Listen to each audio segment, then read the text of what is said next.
water, man.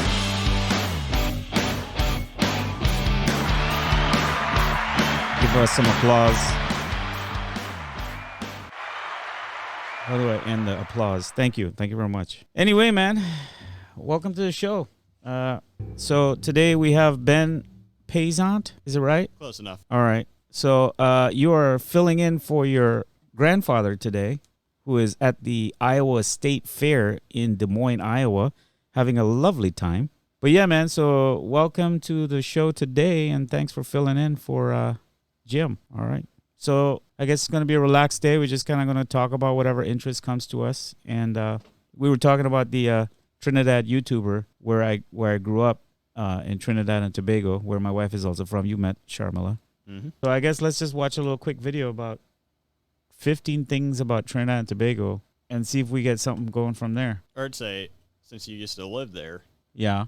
it's kind of coming from firsthand experience. I know, but I want to give people This is Travel a Tuesdays. foundation first. Every Tuesday, we present you with another incredible country. Today, we're looking at 15 things you didn't know about Trinidad and Tobago. Ooh. Hello, Alexers. Fancy a trip to Latin America? Today we're heading straight to Trinidad and Tobago, the island country born with so many Maracas influences, Bay? it's quickly become one of the most underrated destinations. It's a feast of cultural diversity, beautiful landscapes, and some great talented musicians. The country is actually two islands, Trinidad being the big one, and Tobago its twin little sister.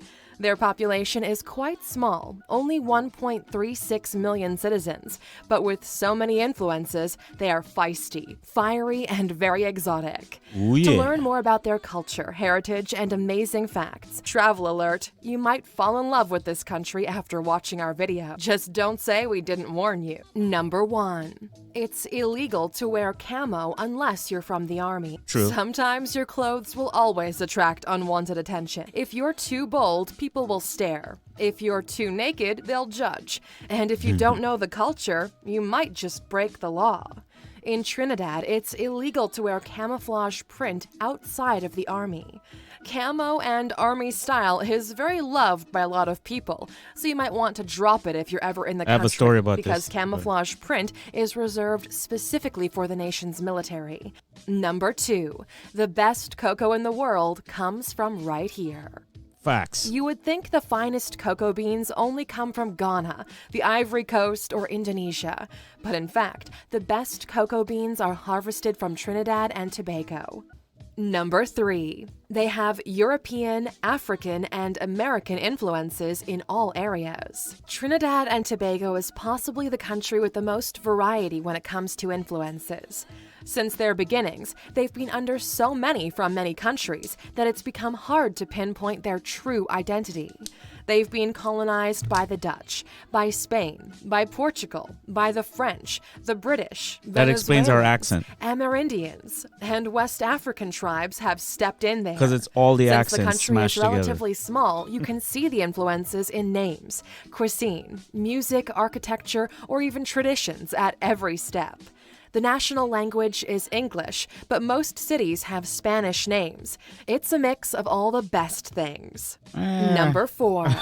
Being gay is no longer a crime in Trinidad and Tobago. Number 5. The richest person in Trinidad is a woman, after the United States and Canada. The main money-making industries are oil, natural gas, and some agriculture. There aren't too many billionaires there, and the richest person is actually a woman.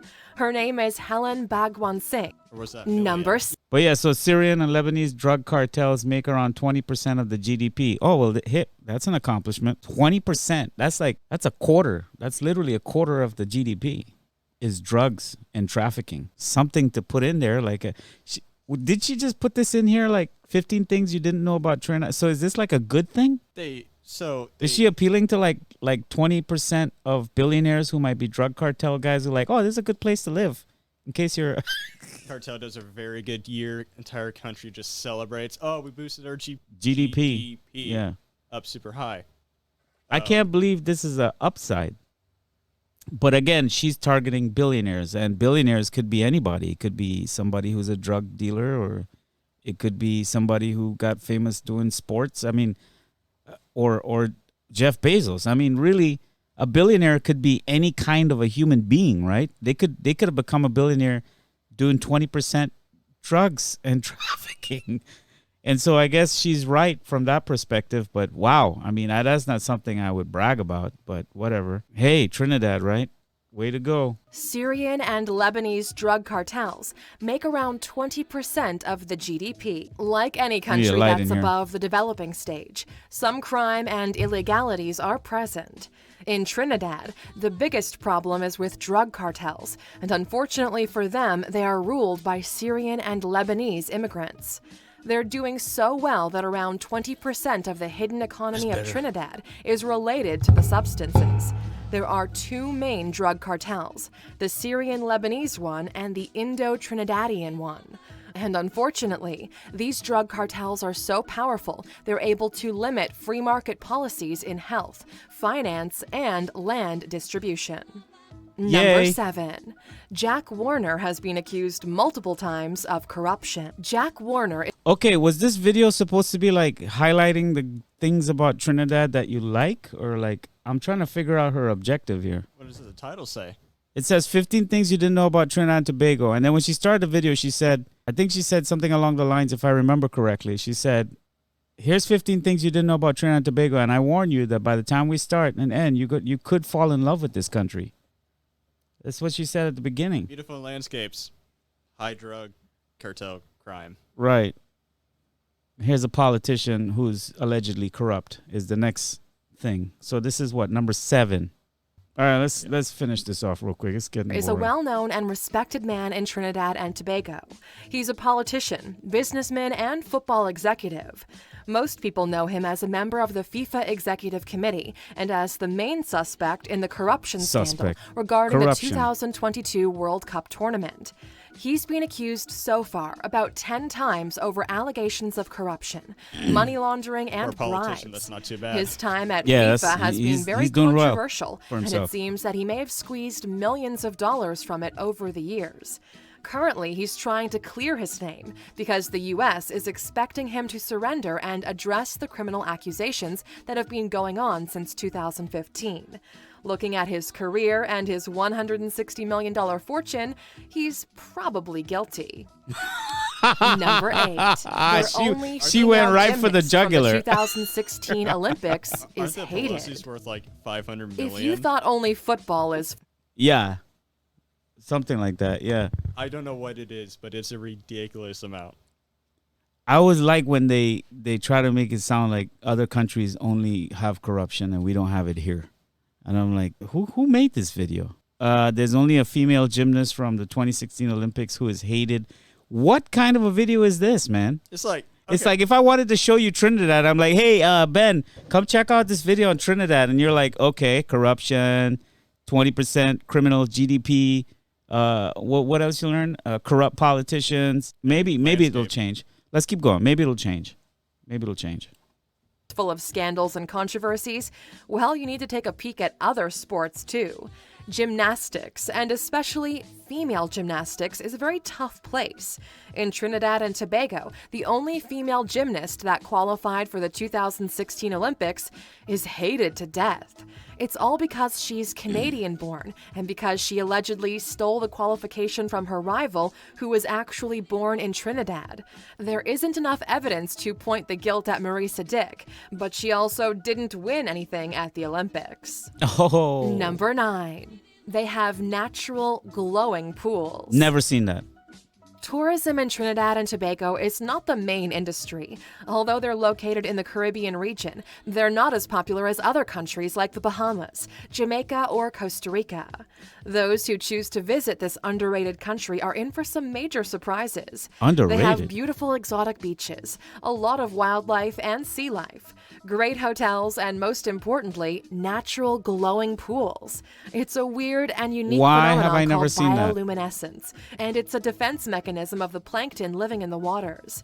It helps them keep predators away, and it makes the water glow at night. Did she do her research? She looked like she just went to a Wikipedia page and came up with some bullet points and made the slideshow. I'm sure so we could get you were right when you said that it would be better to get from firsthand from someone who can tell you. But I wanted to give you some foundation. How about we'll do foods.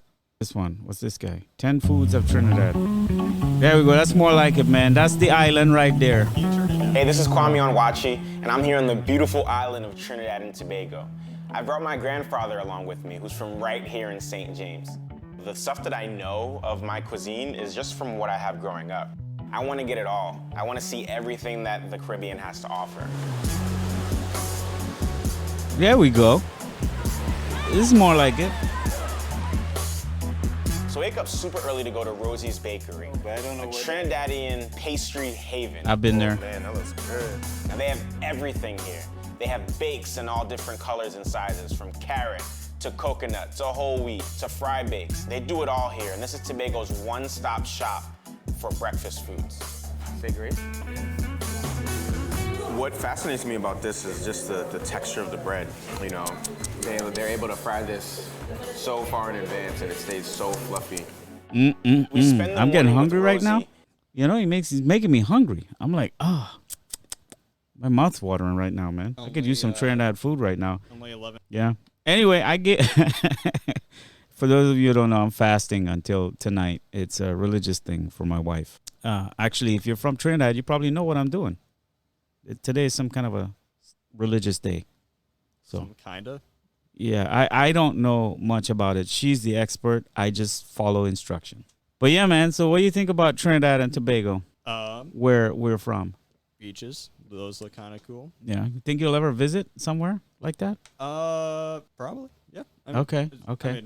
I'm not. I mean, if completely you're ever against looking it. to get into drugs and trafficking, I think that's the place to set up shop. Yeah, that's Yeah.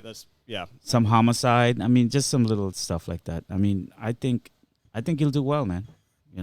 But yeah. No, but besides the 20% GDP crime rate, what?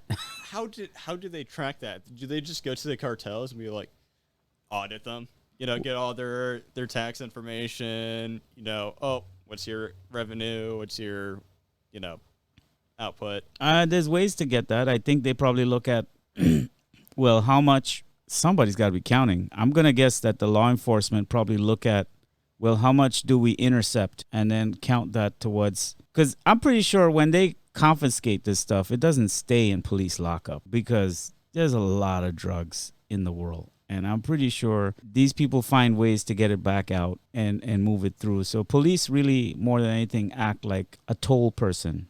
Like they're just collecting a toll, right? It's like, hey, you're going to run this through here. We got to collect something. And then when they collect and it moves on to wherever, that's where they make their cut. That's where I think they track it there. I'm going to guess that's the point of That's my tracking. next business opportunity. Yeah. To countries where Yeah. they I was allow inspired by that drugs. video. Yeah. I think now I know what the island of Trinidad and Tobago is good for. Yeah. Yeah. If you Yeah. just be a middleman, Yeah. like you don't have to get your hands dirty. To be just- fair, this is a worldwide thing. So it's not like we're singling out Trinidad, okay? So I know somebody out there from Trinidad like, calm down. Get your panties up. Relax. We're not dissing Trinidad, okay? We're just pointing out some things that was in this video that we saw, and But you were asking me earlier why I moved here, right? Is that what you were asking? Yeah, Iowa of all places. Why of all places? It's interesting because I don't really have an answer for that one when people ask me that. Because we grew up sort of middle class in the island. We come from a very well-to-do family. My grandfather was in the media industry. He was a media mogul. But it was weird because we grew up in a family that was always fighting in court. There was always legal battles. There was always fighting over money.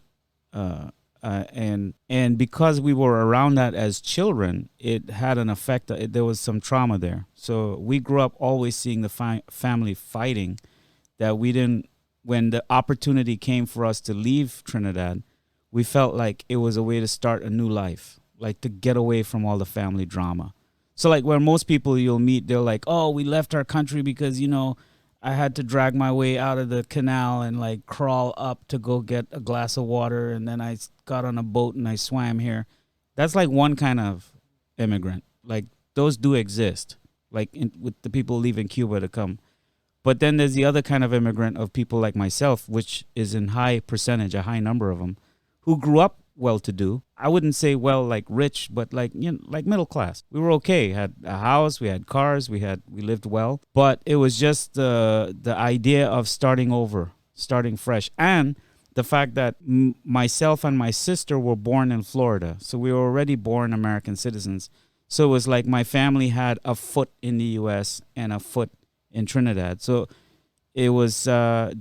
I think we just saw it as an opportunity to start over. And the reason we chose Iowa was because my father was always a part of this movement that did meditation, transcendental meditation. It was a guy named Maharishi. He has a school here in Fairfield, a university. And my sister finished her SATs, and she said, I want to go to university in the U.S. And he said, the only way I'll let you, because my dad was a very anti-U.S. guy. He never liked American culture. He was always like, if we leave, we should go to India, or we should go somewhere in the world where the culture won't corrupt our children. That's how he spoke.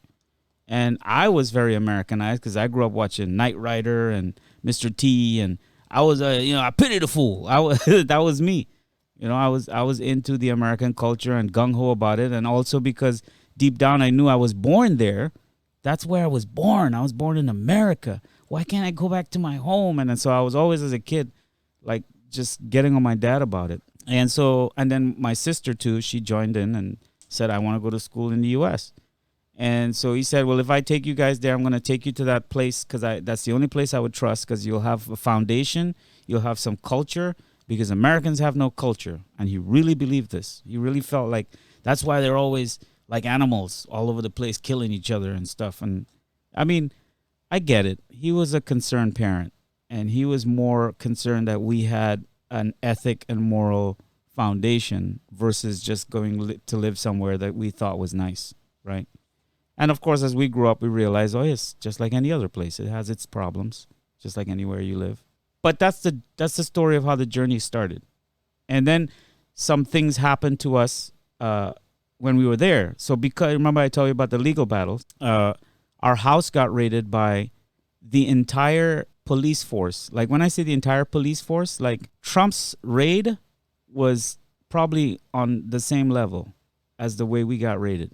And we lived in a house that my grandfather built for us that was way up in the mountain, far away from the city. It was like out of the way. And allegedly at 3 o'clock in the morning on a school day, it was like a Tuesday or something, they rattled our gate. It was like an iron gate, custom iron gate made with rebar, and they shook it really hard and woke everybody up. And I should probably backtrack again. A month before that, we got robbed. So some guys came in with machetes, and they held a thing to my sister's throat, and she was only a kid at that time, and they were like threatening to slit her throat. And then another one came in with my dad, same thing. And this was the beginning of the trauma, like as a family, where we were like, man, we don't want this. And they made us all lay down on the floor, and they went through the house to see what they could find, and they took what they could take, and they left. And they almost, one of them, I remember clearly, one of them took his machete, and he kept, my uncle was in the army here in the U.S., and he got a bullet made into a keychain. They just took the gunpowder out, but it's the full casing with the actual bullet attached at the tip. And he made it into a keychain, and he gave it to my dad as a gift one time when he came down to Trinidad. So I grew up having family who lived in England, who lived in the U.S., and everybody was always traveling back and forth and visiting. And so that was a normal thing growing up. And so the guy who broke in, he was like, where's the thing that fires this? And my father was like, that's just a gift I got from my brother. It means nothing. I don't have any weapons here. I don't keep weapons. And he didn't believe my dad, and he took the machete up, and he was going to crack my dad in the skull with it. And I screamed out. I was like, no, like really loud, because I happened to be laying down, but I was looking up when I saw the machete coming down. And when I screamed, the guy stopped in midair, and he looked at me, and he was like, tell your son to be quiet, otherwise I'll get him. And my father said, don't worry about it, in the most calm voice. They're just going to take what they want, and they're going to leave. There's no need for anybody to get hurt. My dad was actually sort of implanting a message in their heads. I didn't think about it till now I'm telling you the story.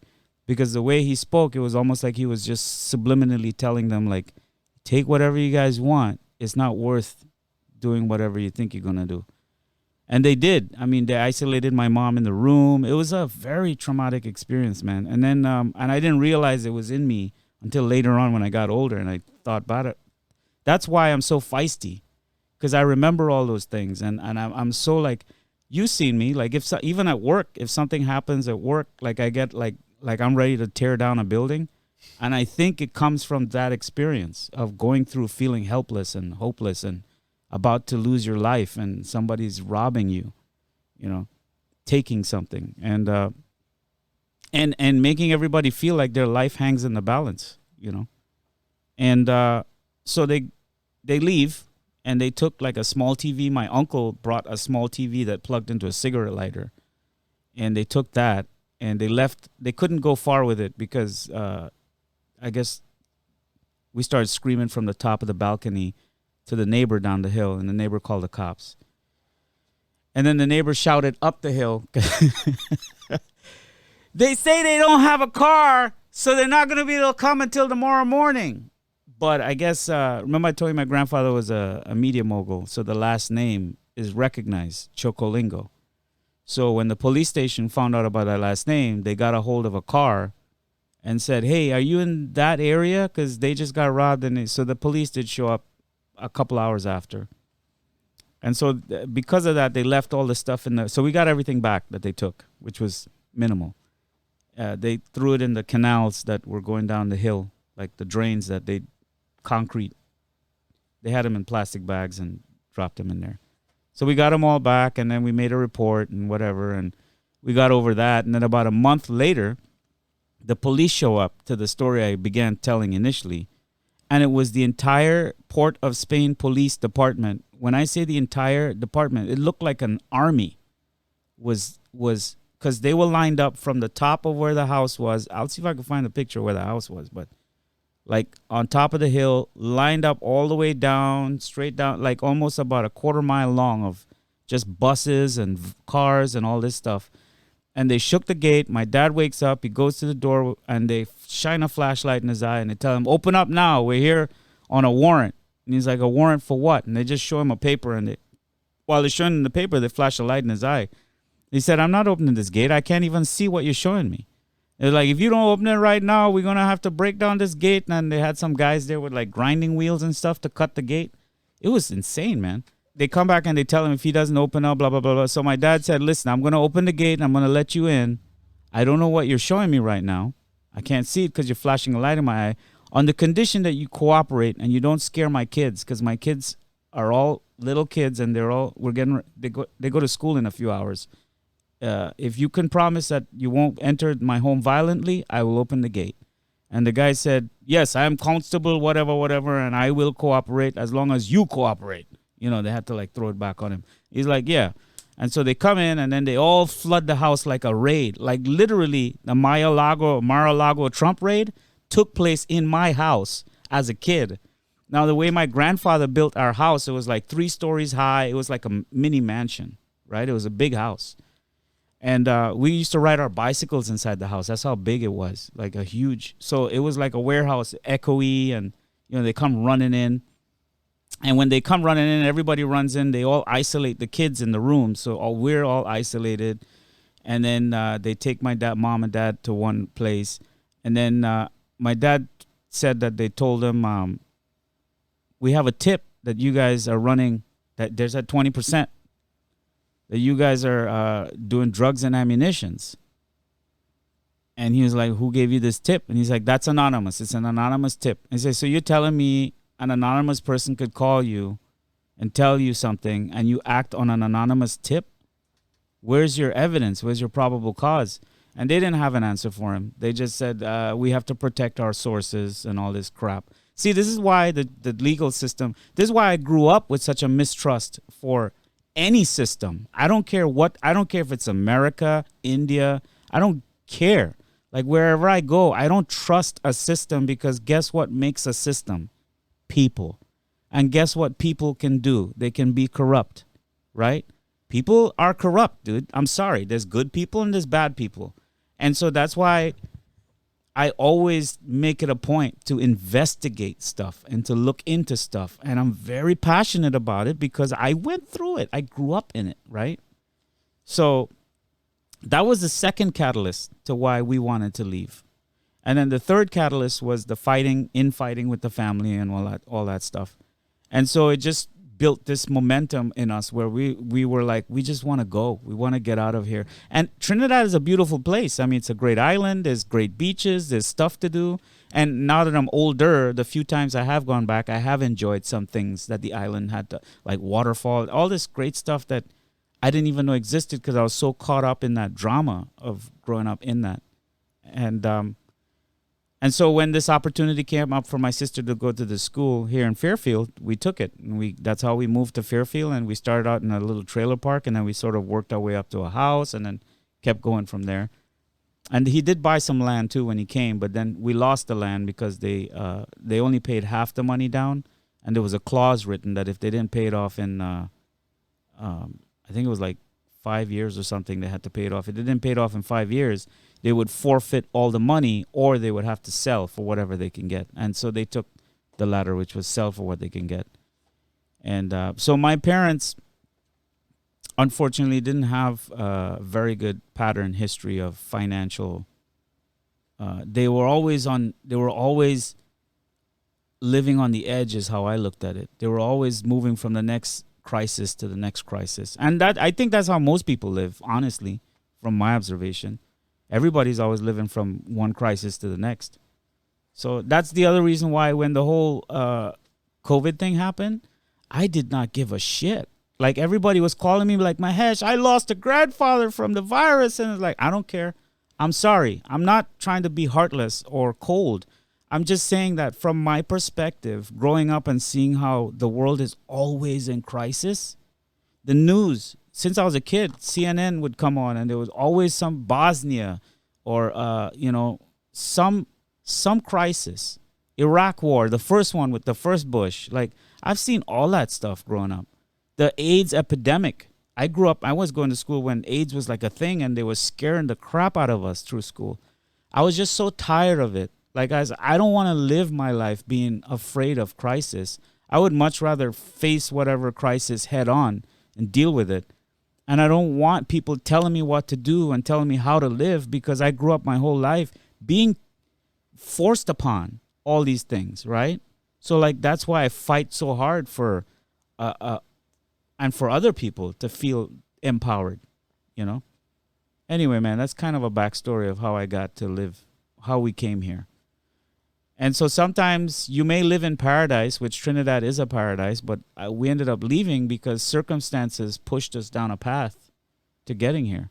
And I still think about Trinidad a lot. I miss it. I miss the culture. I miss the people. I miss the food. Oh, the food, man.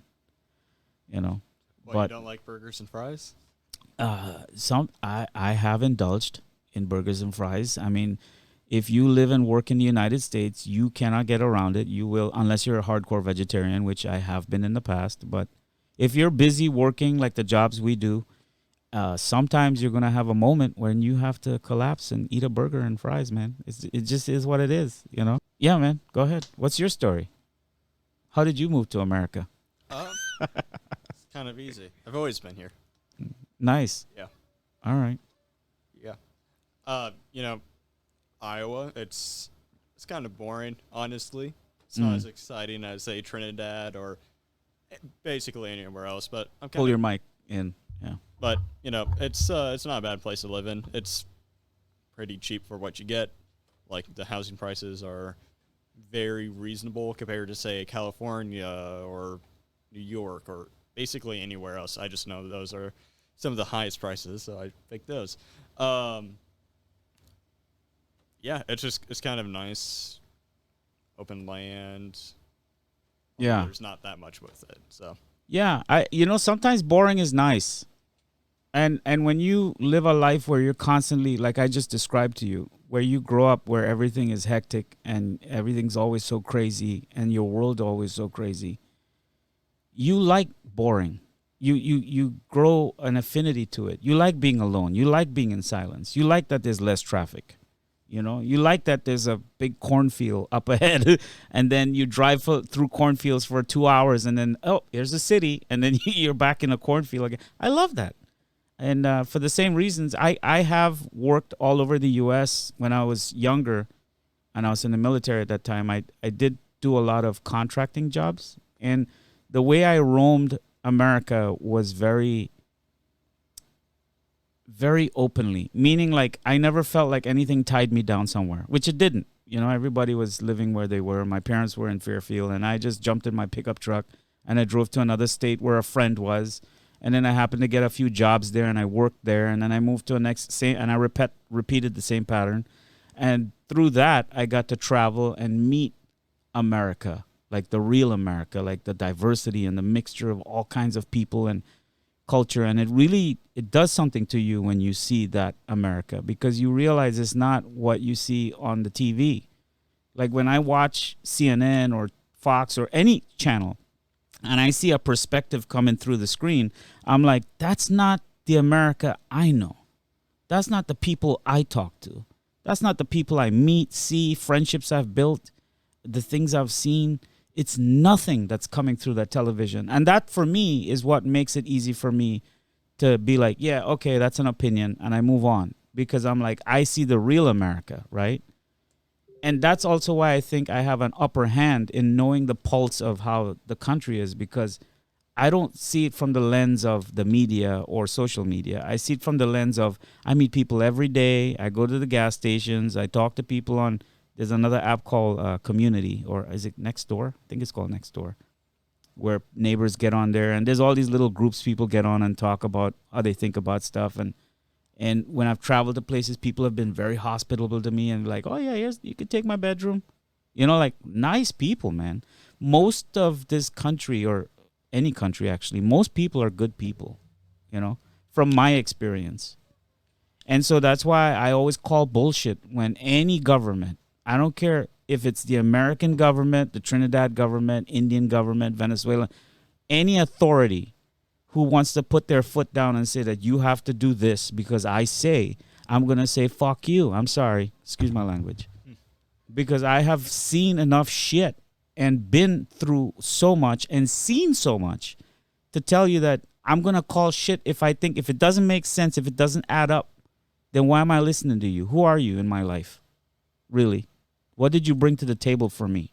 And if it's a zero, then why am I listening to you? What authority do you have over me? And that's the other beautiful thing about living here is I have the Constitution, right? Trinidad doesn't have, well, we do, but it's not as cool as the American one. You know?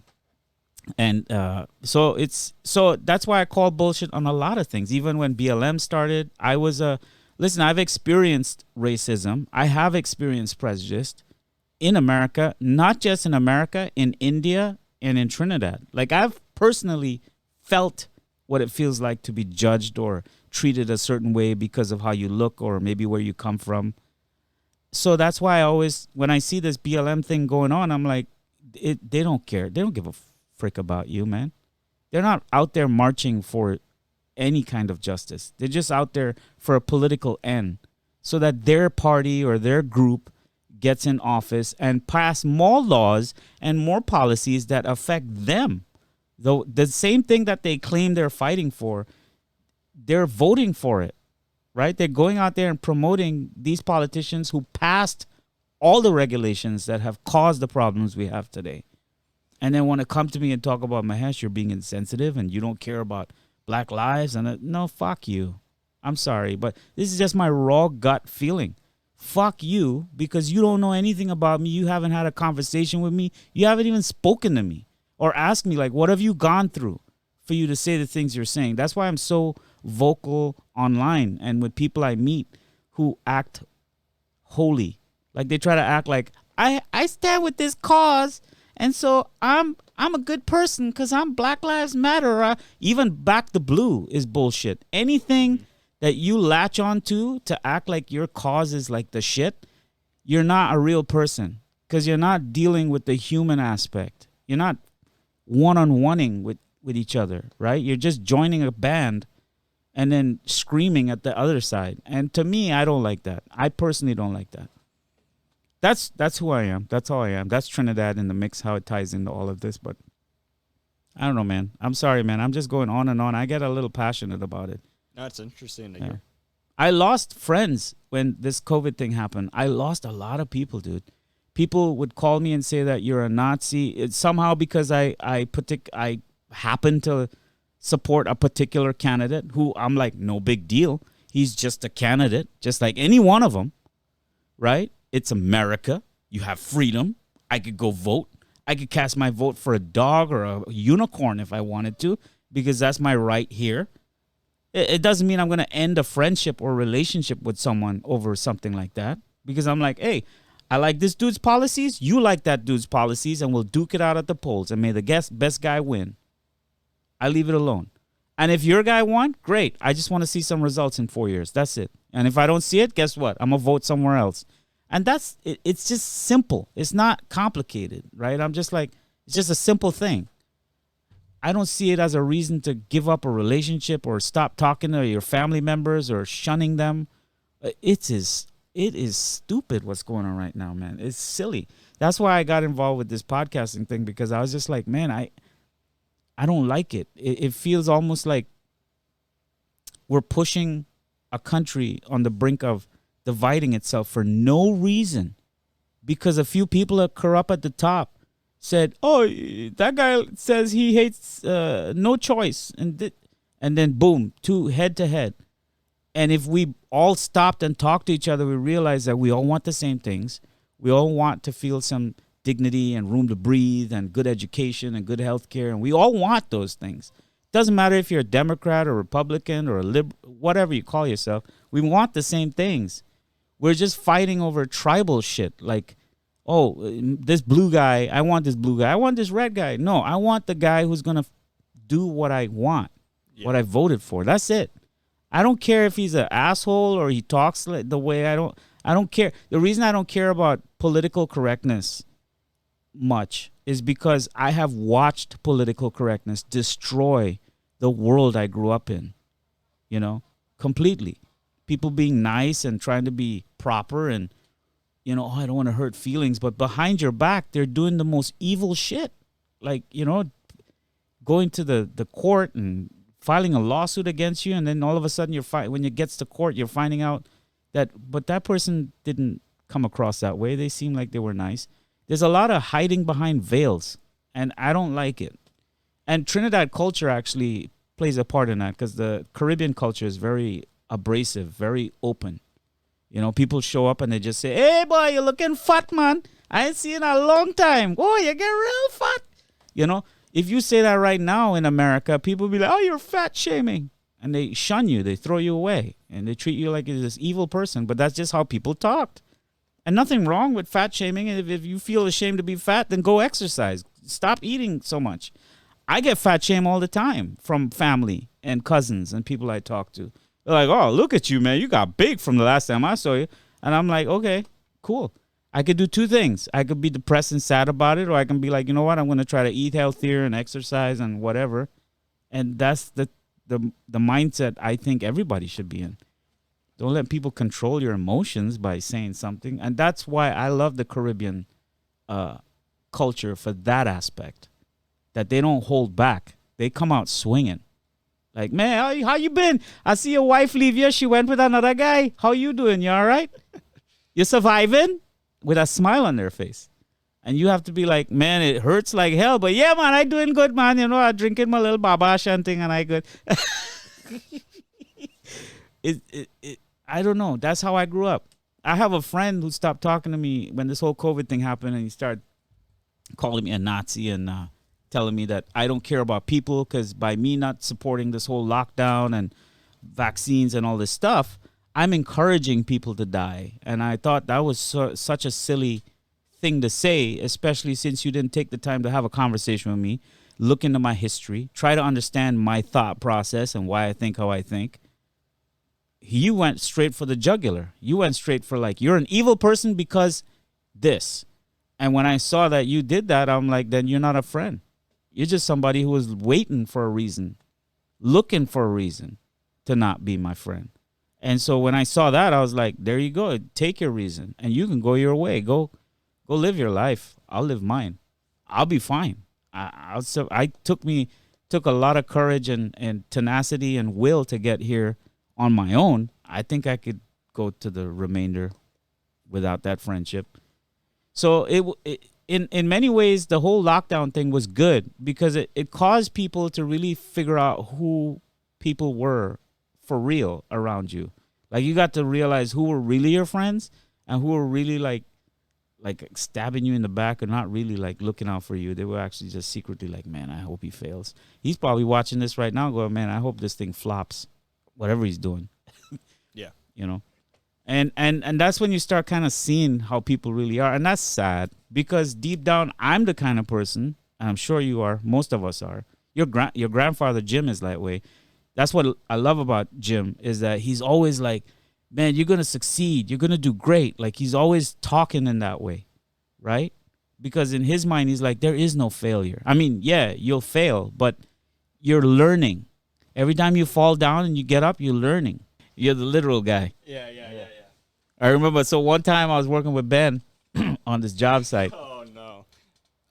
So Ben works with me. We tell him what we do, Ben. We fix and I guess fix and repair is the same thing. We fix. Bring the mic up to your thing, We fix ATMs, smart safes, cryptocurrency ATMs. Basically involves money. Fix it. Right. So we're technicians, and we go out and we fix equipment that breaks. And Ben is fairly new to this field, right? Or have you been doing repairs for a while before this? Man, you really hate that mic. Bring that mic to you. I don't like stuff. Yeah, maybe you got to sit forward or maybe you got to pull it to you. I don't know. Yeah, go ahead. So I've always been interested in fixing stuff, seeing how stuff works, making my own stuff. Right. I haven't had any, actual, technician experience like for a job. But as soon as I started this, I was able to pick it up super quick just because of my background. Nice. So you didn't go to university for this or anything? You didn't study, you didn't get a master's in technicianness? No. Yeah. And the reason I made that joke was because I want people, whoever's watching, I want you to understand something, that if you have a liking for something or an inclination towards something, you can go do a job in that field and maybe bypass even going to college. You may not need to go to college. I'm not saying don't go. I'm saying that there's ways for you to get to where you want to go by doing jobs like this, right? This job could put you on the path you want to go get what you want. So there's, and Ben knows this, but if you get on LinkedIn and you get on Glassdoors and Indeed, you will see hundreds of technician jobs in any field, whether it be with the ATM machines or in automotive or with even the guys who go fix the thing in the bathrooms that squeeze the little pump to give you the soap. Those guys, that's a tech job. At Ecolabs, I think it's a company. There's hundreds of tech jobs out there. And the fallacy right now in our culture is that unless you have a degree in something, you can't get that job. That's false. I tell you right now, I will guarantee you, if you're passionate and you're driven, there's two ways you can get a job, right? You have a recommendation and you get in that way. The second way, which is the way I use, which I will share with you, is that if I really am determined to work in a specific field or area, I will reach out to that company. And that's how I've gotten every job I've gotten. And I'll say, listen, I don't have a degree or whatever, but this is my passion. I enjoy doing it. You give me a shot. I'll show you how I could do it in 90 days. And if you like what you see, we can go from there. And usually most employers, unless you're talking to somebody in HR department who knows nothing about nothing, because that happens, most employers, especially if you speak to a business owner, they will take you in a heartbeat. They won't even blink. They'll be like, come on in, let's see what you can do. I would go down there. They'll give me a few tasks. I would run through the tasks. And then if they like what they see, that's how I got that job in Florida with the manufacturing facility that my wife and brother used to work at. I just went in for an interview and I saw it on Craigslist and I was like, ooh, I like microchips. I don't even know what a microchip was, but it sounds cool. I love it. I was like, I want to go work with that. That was what I did. I walked in and he's like, well, here's what we do. We assemble microchips for U.S. defense and blah, blah, blah, blah. And here's a little PCB board that we make. And then these little components right here, you just got to put solder on these gold contact points and then drop these little components on there and then take it with your tweezers, hold it over the heat gun, and you'll watch the solder suck the parts onto the board because they use a liquid solder paste. And if you could do that, then you show me you have dexterity, then you got the job. And I did it. I took it. I dropped the little parts on the gold pads, like you said. First I put the drops of solder, and I held it over the heat gun, and you could watch how the heat sucks the components onto the board. And I was like, yeah. Blew it. I put it down on the table. He took it. He put it under the microscope, and he looked at it. He was like, yeah, you did good, man. All right, welcome aboard. And he shook my hand. And that's how I got that job. And that job was listed for a master's degree in electrical engineering. That was the requirement for that job. And I had nothing. I just walked off the street. I just came back from Trinidad, newlywed, no income, negative $6,000 in credit cards at that time.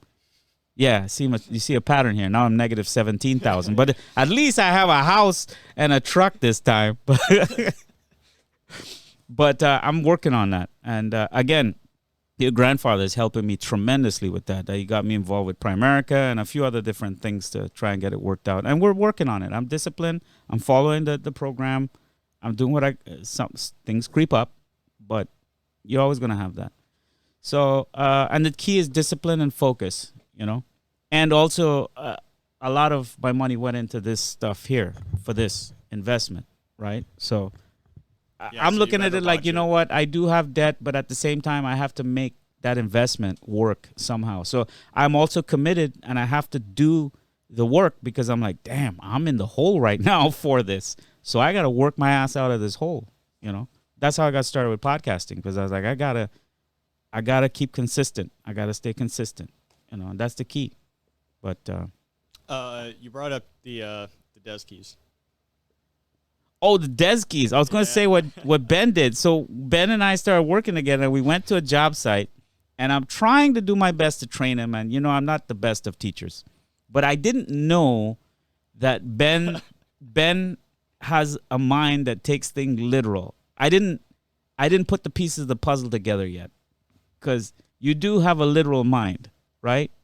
But in a joking way or for real? Absolutely. Completely literal. There's no gray. There's no gray area. Like, Gray if I area, told there's no you middle A ground. is A, like, there's no I'm guessing. doing that. Wow. Okay. So I didn't know that.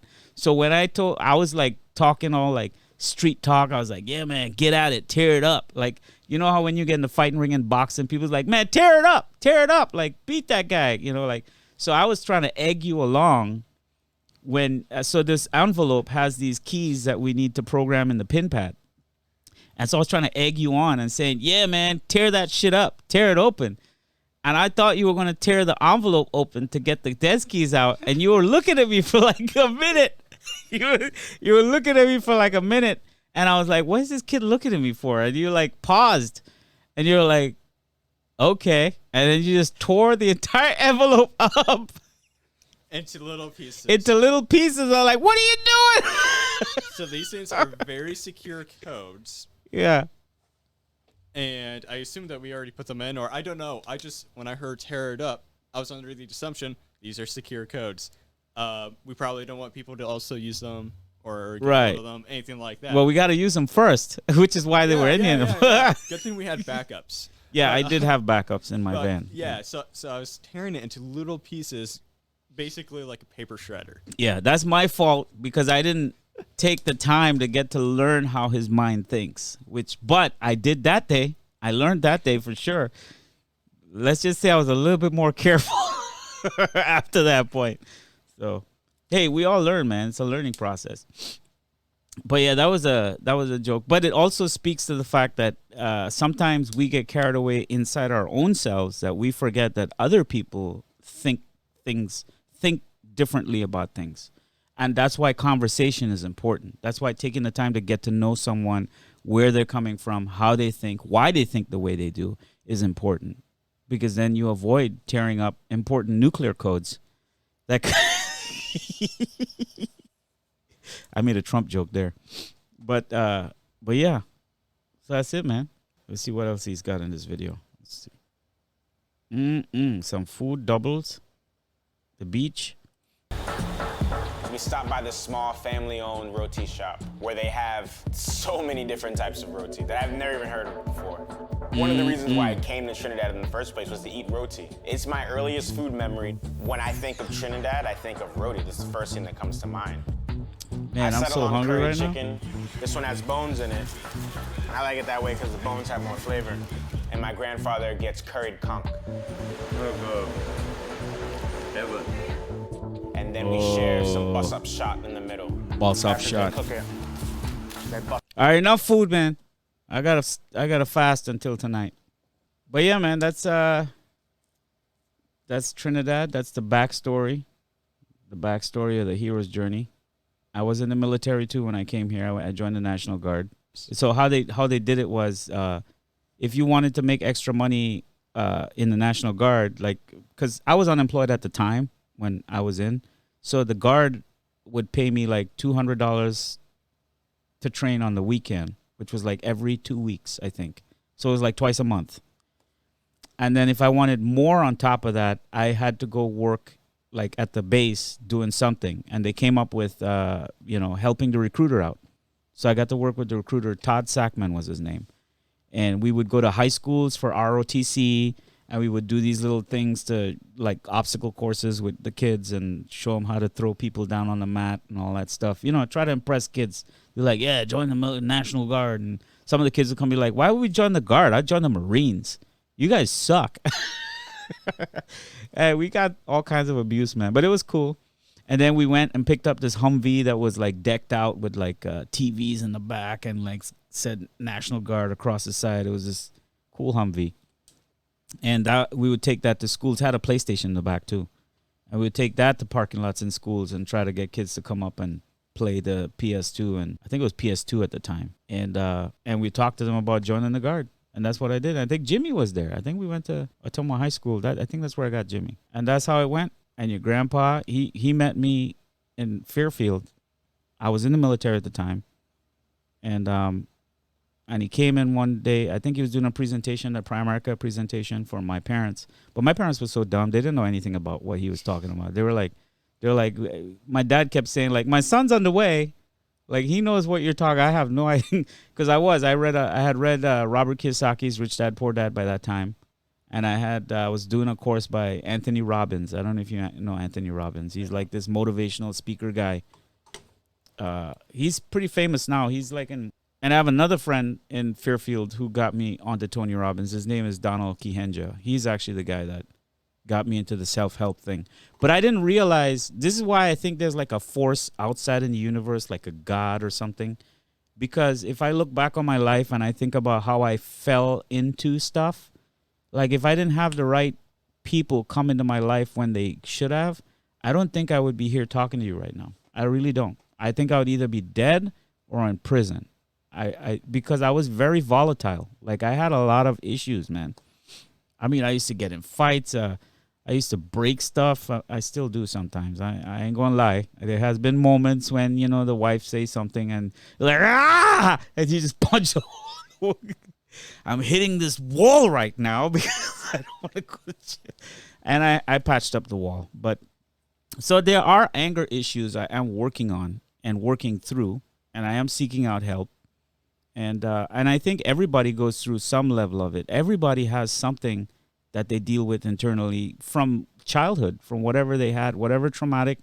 Some people don't know it, but you could go a whole life into adulthood and become an adult and have all this stuff that's unresolved, unhandled, and it just manifests itself into this big thing that destroys your whole life. When if we had mechanisms in place, which I was lucky. I would have to say lucky.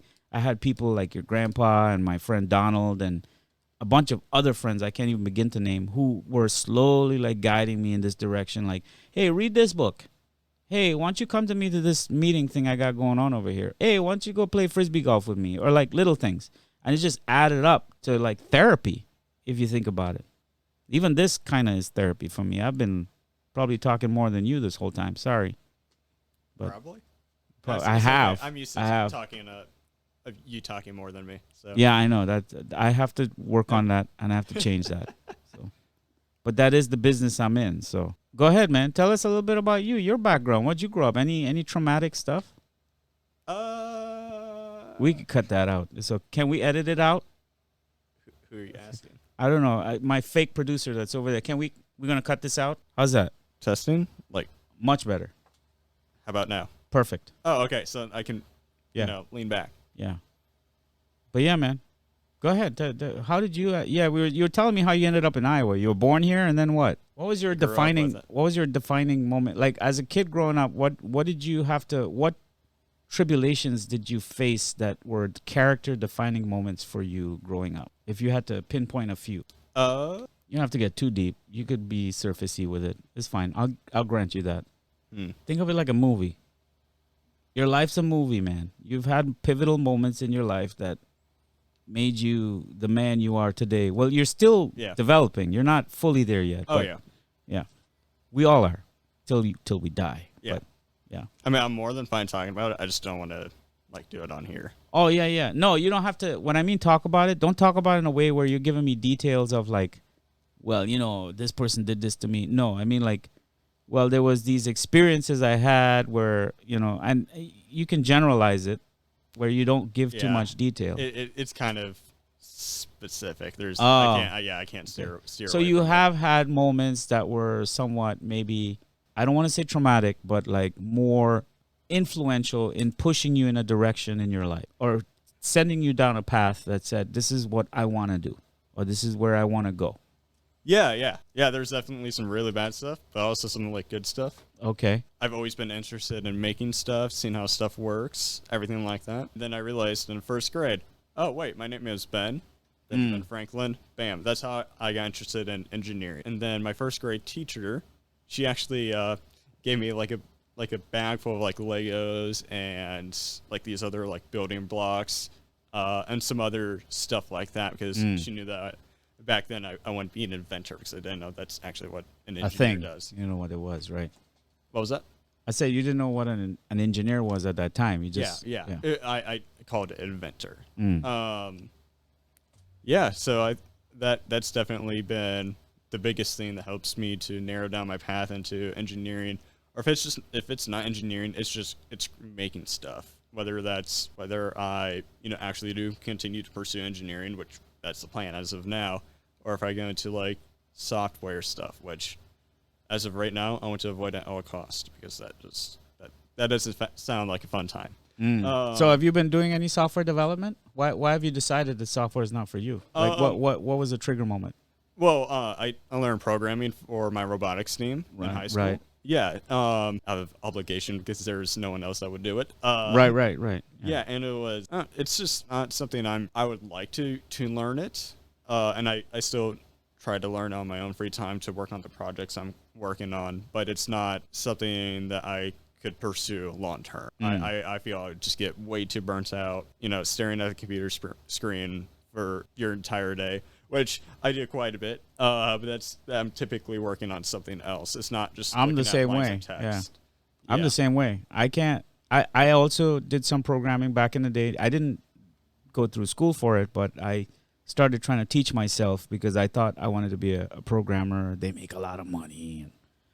But when I spent, I think about 2 months, I gave it about 2 months of like, and back then, this was the early 2000s. So it was a little bit more, was like C++, C#, Java. And I remember going through it, writing the program, saying hello world, all that stuff, building. And then I sat down and I was like, man, I hate sitting down, being inside, just looking at a screen all day. It doesn't jive. I don't like it. So the closest thing I could come up with, that's when I went to Indian Hills to try and do robotics, because I was like, well, robotics is just the right amount of programming I need, but I'm still dealing with something else, mechanical, right? Servo motors and hydraulics, and, it's more interesting. And so I spent a semester doing that, but then I dropped out because stupidity, a girl, of course. I got depressed, and I just dropped out and went my own way. And then when I discovered I could go straight to the workforce without finishing school, well, guess what Mahesh did? He went straight to the workforce. I was like, And that's what I did. I just spent my whole life going to the workforce and working from job to job. So I guess I kind of went to university, but from a job market perspective. So I guess that's kind of the same. And I've always been self-taught. I've taught myself everything I know today. Same. Yeah. For the most part. Like, Yeah. I took a CAD class in high school, but before that, I was teaching myself CAD because I got a 3D printer a couple months or a year That's before nice. that. So I can Yeah. actually design and make my own parts, which made that class a whole lot easier to get through. Yeah. And, like, I taught myself a lot of the programming I know. All of, like, electronics and how they work. A lot of that is self-taught through YouTube or Google or Right. everything like that. I think that's where it's headed. I think that's where everybody's going to go learn stuff now. I mean, there's like no need. Schools are going to become obsolete. I think what's going to start happening is that schools are going to be condensed down to training facilities where you just go and learn a specific thing. You don't have to take credits in this and credits in that. It's just going to be like, oh, you want to learn to do this? Then there's a boot camps. That's what I was trying to say. And I'm seeing it cropping up more and more. Everybody's doing a boot camp of some kind. You know, it's like 3 weeks long. You just go hard and you go in and you learn programming in 3 weeks. I mean, obviously you're not going to learn a lot, but it's what they do is they're trying to cram it into you so that you can get into the workforce as fast as possible. Mm-hmm. And I'm seeing boot camps popping up on Instagram, on social media, everywhere. They're just popping up. It's becoming a more and more regular occurrence that I think it's going to affect universities. They're going to be like, yo, we got to do something to get people, because people are waking up to the fact that why do I need $100,000 school loan for something that's probably going to make me $50,000 a year or 60, which is what's happening, right? For some stuff like, say, machining or like to an extent programming, something like that. I easily see that kind of being the way. Yeah. Or other stuff like medical. Yeah, medical, and engineering, lawyers. sciences. You're going to need more intense training. Yeah. You're going to need to be in an environment where you have other people like-minded. I get that part. Yeah. But I think for specific job tasks or specific areas, specialties, it's university is going to go away. There's no need for it for those, like networking engineer. Like that's a 1 month course, a 2 month course. Yeah, and if you have ever had to do, online learnings for a job, you know that those don't do anything for you until you actually go onto the job and learn. Yeah. Yeah, that's not from experience. That's at all. always that's always the way I've learned. I've never had anything in a book help me other than give me the foundation. Mm-hmm. Give me the foundation for like, this is how this thing works. This is what, the basic layout is. Like, I look at it like a skeleton. It's just like the skeleton of the thing. But when you get on site, it's all you, baby. You got to figure out, okay, well, what's the best path I take? What's the best methodology? What would this specific issue warrant from me?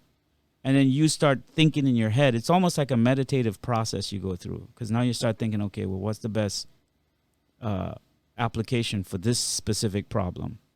In some cases, there is no problem. You walk in and the customer fixed it themselves, and you just, like today was one of those days. But, that's the whole key, is like you have to be, your mindset is what makes you whatever you are, If you walk into a situation feeling like, okay, let's work through this, let's go step by step, then you'll push through it and you'll come out at the other end just fine. But if you walk in, because I have worked with other techs, dude, that I am like, dude, why are you even here? Like, go do something else in life. You know what I mean? Why are those guys techs? I work with them. I've met them. I've worked alongside them for years, and they're unhappy. They don't like it. They always say stuff like this. Here's how I know you shouldn't be doing this. When you say, I wasn't trained for this, right away I'm like, dude, just leave. Because go look for a McDonald's job or something. I'm sorry, I didn't mean to say that, but any other job that might make you happy. Because if your attitude when you walk into a problem is like, I wasn't trained for this, then clearly you don't understand what being an engineer or a technician is.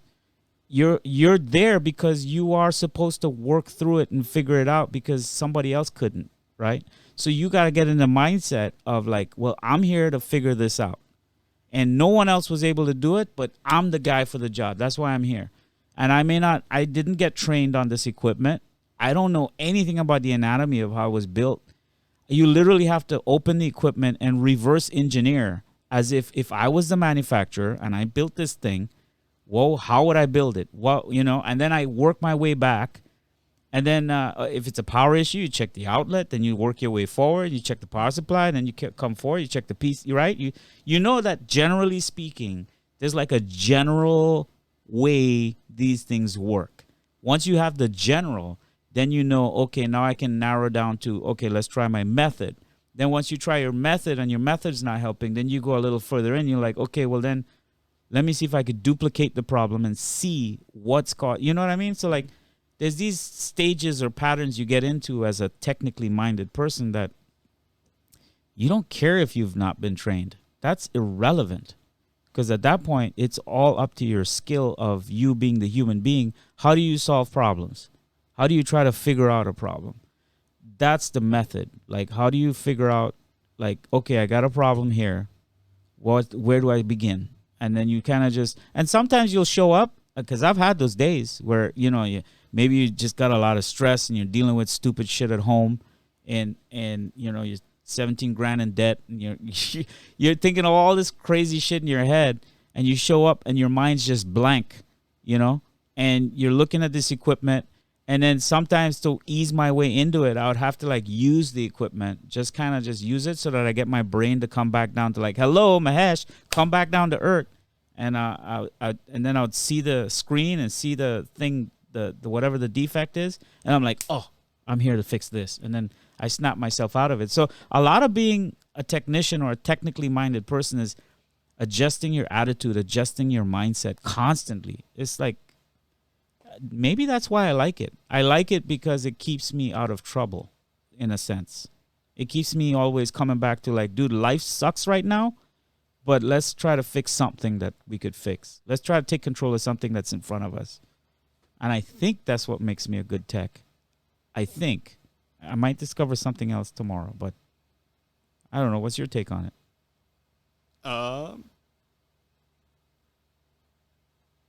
What do you think makes you a good tech? I think just being able to, just my interest in figuring out the problem and interest is a big one. Yeah. I mean, I learned about how stuff works in my own free time. So bringing that to work, that's very beneficial. So were you raised that way? Like, were you raised around stuff being given to you to figure out, or were you know what I'm trying to say? Like how some parents raise their kids to be stupid. No offense. Like, I have been to some houses where I see kids just like, they're not really challenged. They're just there, right? Yeah. But I've also seen parents who like go out of their way to give kids things to figure out. Like here's a toy that you have to take apart and build or something and like figure it out. I think you did. You said that your teacher gave you blocks and stuff. And yeah, I mean, I was always interested in building Legos and not just like You're going too far away. And not just like the simple ones either. I was really into the Technic set ones. Right. So the ones that mechanically move. Oh, I love those. Figuring out how they work. Like, I was super interested in how that all worked and putting it together. Right. And my parents didn't raise me just like giving me answers. They said quite a bit, figure it out. Really? Yeah, so that's good. That helped out a lot. That's good. That's actually a very good. I think my dad used to do that too. So we have very similar backgrounds. That's why I'm asking you all these questions, because I'm trying to see. I see a lot of similarities. My dad would always say like, try to figure it out, or like just figure it out, and I would always be frustrated with him and be like, oh, you know, and in the moment you're like, in the moment you want to hit him, or like you hate like what I don't know, but you look back on it now and you go, thank you for doing that, because you made me. I mean, it made you who you are today. That's why it's important to think about consciously how. Like, I think about that too. Like, if I have a kid, which I'm hoping, I want to put him in an environment where he's going to learn and think for himself somehow. Yeah, that's what I'm constantly thinking. like as a and parent. stuff wasn't just given to me all the Right. time. No, my parents, they did give me stuff. So it's not Right, like they're cruel Right. and unusual. But it's like, if I wanted something, I'd have to, figure out a way to get it, whether that's making money to get it or Right. anything like that. That's genius. Or I'd Yeah. have to work around something. Like, for example, in high school, I had a laptop that was not that great when I got it, from Christmas about like 4 or 5 years before I needed it. Right. It was just super slow, everything like that. I was trying to learn CAD. Oh, And yeah. CAD is kind of demanding on a computer. Oh, it is. Yeah. That thing was a piece of junk. The screen actually did not work. It would be red. And so, like, I connected a monitor to it, and I made sure it's lifted up so that it can get enough air flowing through it so it wasn't overheating, and just figuring out a way to make it work. That's how I learned, dude. Yeah. Same. Yeah. I like what you're describing. Yeah, that's kind of a similar pattern I went through. And you start learning that if you want to enjoy something, you got to figure out how to make it work. Yeah. Yeah, that's what drove me. It was like, man, I want to use this computer. I got to figure out how to. So you spend all your time. I remember my first hard drive, my first computer show I went to in Maryland. I was in high school in Maryland with my mother's family. And we came to a booth that sold computer parts. And I had an uncle who gave me my first computer, which was like an old IBM clunky 586 running Windows 3.1. And when Windows 95 came out, I built my first computer to run on Windows 95. And I got a 1 gig hard drive. And I was like, wow. I was blown away because I was working with hard drives that were like 10 megabytes, 20 megabytes, right? Mm-hmm. But they were running programs on floppy disks. And so when I got a 1 gig drive, I was like, man, that's a lot of porn. I'm just Hey, I was a kid, all right? But but I was excited for that 1 gig, man, because for me, I was like, I didn't realize I was such a geek, but I was, man. And I built it, and I actually have an embarrassing incident where, so when I would go to high school, I had floppy disks. They were like little, those plastic drives. I know what floppy disks are. Yeah, and I didn't yeah. grow up with them, but I know what they are. You've seen them. And I would take one to school because we had internet access at school. I didn't have internet access at home. And while the teacher was talking and we were doing stuff, I would go over to that sites where you shouldn't go, and I would get a photo, like a Playboy photo, and I'd download it to the thing. And I accumulated a pretty substantial collection. Like I had a pretty big. So I go home, and it's after school, and I'm on my computer. I'm playing Duke Nukem, and then I switch over to the screen to look at one of these, wonderful things. And my grandmother busts the door open right as the screen is, because back then when a photo had to load, it was like, it would load like an inch at a time on the screen. So it's loading an inch at a time, and she busts the door open, and she was like, Mahesh, come at. And I'm like, it's not what you think. My first response to her was, it's not what you think. Oh, man, I was so embarrassed that day, dude. I never did it again at home. Let me be clear. Oh, man, I took that floppy drive and I hid it real good in my backpack and went to school with it. Never used it at home again. But it was awkward, dude. It's the most awkward thing when your grandma walks in to tell you to come and eat, and she sees the screen loading halfway, and I had to go and I profusely apologize and say, I'm sorry. It's not what you think. I kept going back to this. It's not what you think. I'm like, what was it? Like, what else could it be? What am I telling her? It's not what you think, Oh, man, the stuff that happens when you're growing up, man, it's crazy. I'm sure you never had that crazy stuff happen, but good. Yeah, I had a very interesting growing up. But yeah, man, that's life, man. That's just life. Everybody's on a different path, Anyway, going back to the lockdowns. Oh, that was a while ago. Yeah, that was a real long time ago. I I think. Yeah, I heard that ringing. All that spring came right through that microphone. It's like WD-40 or something. Yeah. Oh, probably shouldn't. Oh, I didn't know they had those kind of Jeeps in Trinidad. Look at that. They got a Gladiator. That's pretty cool. Is it the pickup one? It's one just like Uncle Derek. A Gladiator. Yeah. Not that one. The one that just drove around the corner. Yeah, the one that's kind of like a pickup truck. Yeah. Yeah, those things are kind of cool. Yeah, I like those. I'm not a car person at all, Yeah. but I'm those things into are kinda it's cool. a huge part of the culture where we come from. That's probably why I'm so into cars, is because when we were growing up in Trinidad, everybody was into the car culture. That was just the thing. Everybody was always trying to hook up their car to the next upgrade that they can do, and thinking about it, I don't know where all the money came from, but everybody was always dumping money into their cars, like dropping the car low to the 20% ground. GDP. That's right. That's very good point. Wow, all my friends were drug dealers. Man. Should have gotten in. Yeah. I missed out. Yeah. I came to America instead, which is okay. I'm happy I came here. That's a new business opportunity in America. I mean, sure, you got a lot of competition, but Yeah. I mean, Yeah, America is an interesting game altogether. I like a little bit of everything everywhere I've traveled. Like, I like a lot of things about the U.S. I like a lot of things about Trinidad. I like a lot of things about India when I went. And I love a lot of things about Venezuela too. But, I mean, every country has, like, its thing that's not going to be that great, right? So I get it. I'm a reasonable guy. I'm not like a hardcore religious, like, oh, I'm American. Like, no. But people perceive that because of my political leanings. So they're like, oh, you're one of them. I'm like, no, I'm just a dude, man. I'm just a guy who traveled a lot and seen a lot, experienced a lot, and I have my opinions about stuff. That's it. It's that simple to me. I'm not gung-ho religious about anything. I'm the most easygoing guy I think I am. I don't know. I think I am. It's only when I see things are sort of like unfair or unjust, I sort of like spring into this different person. I'm not the same person. And it probably tied back to the stories I spoke about earlier.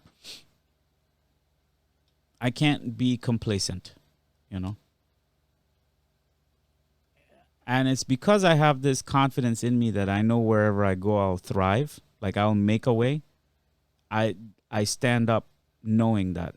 So, like, that's why you saw those emails I sent the other day. I was like, man, you could fire me tomorrow. I'll walk across and get another job. Like, I'm that confident that in my ability, because you're selling your skill. You're selling something you have, not what they have. They don't have anything. That's why they need you, right? And so knowing that in the back of my head, it's made me very vocal when I go anywhere. Doesn't matter where I go. yeah, same. Yeah. If I mean, any job that I've had, I've always tried to be the best or the best that I can be in it. Right. So that I know that there's nothing. Right. Like, that's going with you. When you move on, you're taking that skill with you. Yeah. They're not keeping it. They wish they could. They probably wish they could go into your brain and suck it out and be like, here, let's just put in another body. Yeah. But and that's your asset. That's everyone's asset. If you're listening to this, which it'll be a miracle if you were, but if you are, always know that your biggest asset is you. The more you put yourself through the rigorous, the willingness to learn and better yourself, the more value you increase to the world around you. So you're more valuable. So the more valuable you are, the more ability you have to have a voice in any situation, because you bring something to the table. Now, if you don't bring anything to the table and you start opening your mouth, you're probably going to be pushed to the side. And I think that's the key everybody needs to come back to, especially people who consider themselves activists. If you want to have an impact in the world you're in, build yourself.